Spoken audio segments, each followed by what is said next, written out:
కాలంలో social media వాడకం పెరిగిపోయిన తర్వాత ఏ చిన్న విషయాన్నైనా సరే ఇట్టే భూతార్థంలో పెట్టి మరీ చూస్తూ ఉన్నారు. ముఖ్యంగా కొంతమంది ఆకతాయిలు లేనిపోని అనుమానాలు క్రియేట్ చేస్తూ తండ్రి కూతుళ్ల మధ్య కూడా అసభ్యకర సంబంధాలను క్రియేట్ చేస్తూ వారి గౌరవానికి భంగం కలిగిస్తూ ఉన్నారు.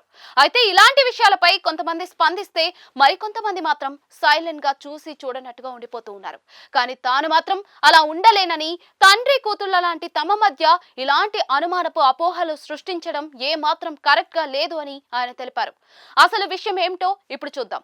అసలు విషయంలోకి వెళ్తే ఆదిత్య దర్శకత్వంలో రణ్వీర్ సింగ్ హీరోగా నటించిన చిత్రం దురంధర్. ఈ సినిమాలో 71 ఏళ్ల రాకేష్ బేడీకి 20 సంవత్సరాల వయసున్న సారా అర్జున్ కూతురి పాత్రలో నటించింది. నవంబర్ లో జరిగిన ఈ సినిమా ట్రైలర్ లాంచ్ ఈవెంట్ లో వేదికపైకి సారా రాగా ఎదురెళ్లి ఆమెను పలకరించిన రాకేష్ ఆమెను హగ్ చేసుకుని ఆమె భుజానికి ముద్దు పెట్టగా అందుకు సంబంధించిన ఫోటోలు సోషల్ మీడియాలో వైరల్ అవ్వడంతో చాలా మంది దీనిపై విమర్శలు గుప్పించారు.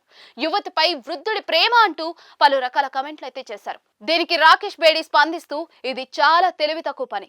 సారా వయసులో నాకంటే చాలా చిన్నది. షూటింగ్ సమయంలో కూడా మేమిద్దరం సొంత కుటుంబ వ్యక్తుల్లాగా ఉండేవాళ్ళం.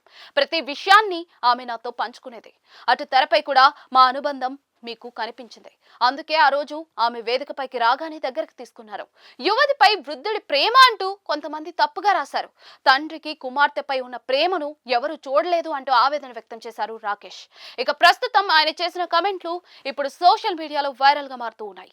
ఏదేమైనా కూడా ఇలాంటి తప్పుడు వార్తలు సృష్టించడం పద్ధతిగా లేదు అంటూ ఆగ్రహం వ్యక్తం చేశారు రాకేష్ బేడీ.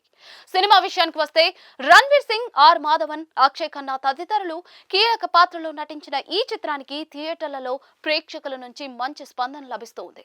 ప్రపంచ వ్యాప్తంగా 700 కోట్లు వసూలు చేసిన ఈ సినిమా ఇక ఇండియాలోనే 400 కోట్లకు పైగా కలెక్షన్లు రాబట్టినట్లుగా సమాచారం. దీనికి తోడు T20 మ్యాచ్ లక్నోలో జరగక ముందే టీమిండియా ప్లేయర్లు ఒక థియేటర్ మొత్తాన్ని బుక్ చేసుకుని మరీ సినిమా చూసిన విషయం మనందరికీ తెలిసిందే.